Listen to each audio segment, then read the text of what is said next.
All right, welcome back. We are now moving on to Chapter 3, Pip. Mom was still frozen in place. She whispered, I never thought. I was so sure I was the only one. She finally snapped out of it and sat down at her desk. Sorry for acting strange. Come sit and I'll try to explain. Mom shook her head once more and smiled at me. I sat down slowly. I was super confused. A glowing frog that only my mom could see? My stomach flipped and flopped. I picked up Sassafras and gave him a squeeze.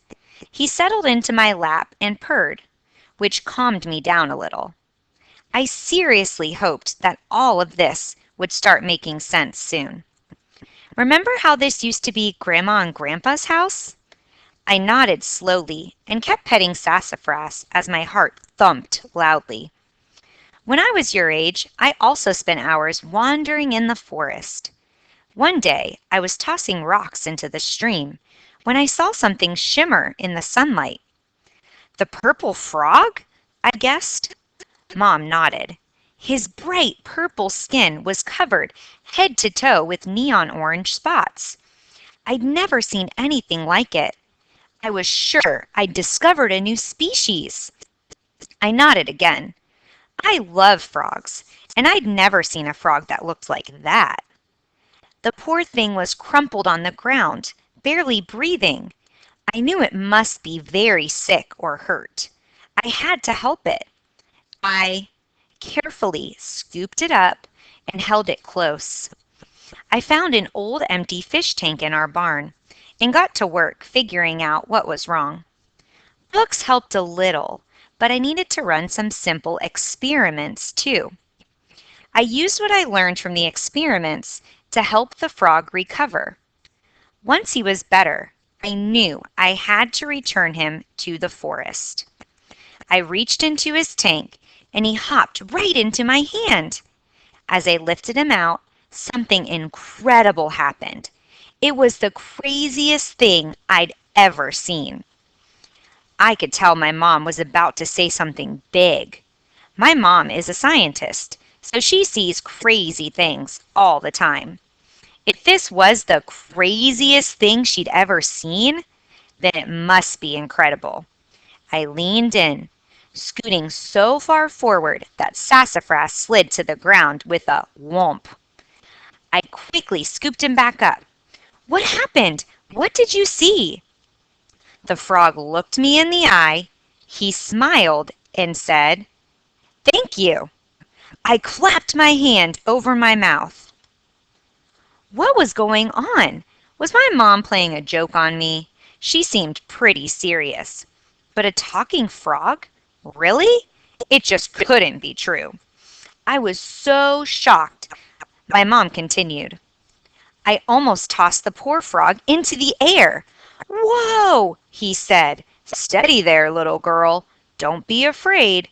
My name is Pip, and I'm so grateful for all of your help. Here, I had to interrupt. But Mom, this is crazy. Frogs can't talk. Mom patted my knee. That's what I thought at first, too. But the frog kept on talking. I wasn't dreaming. I wasn't imagining things. There really was a frog named Pip talking to me. So much that I set Pip on a table for his own safety. He told me he'd been out past dark, looking for something he'd dropped during the day. An owl attacked him. He was terrified and hurt,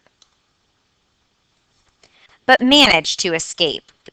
He didn't remember anything after that until he woke up in our barn.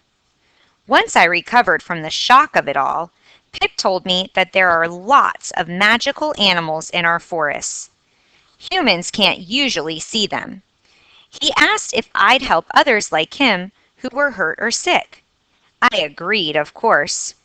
Pip spread the word about me and the barn after he left, and I've been helping the magical animals of our forest ever since. A big smile spread across my face. This was incredible. The only thing I might love more than science is magic. And my mom was telling me there was magic right here in our own backyard. What an incredible chapter. A talking frog. How cool would that be if you were out wandering the forest and found not only a frog that looked like a different species, but one that talked also? I was wondering, the mom said that she did some experiments on the frog. So, something to think about when you're doing your blog posts. What kind of experiments do you think the mom performed on the frog so that one, the frog was not harmed while she was doing those experiments, but two, so she could figure out what type of species they were? All right, I cannot wait until chapter 4.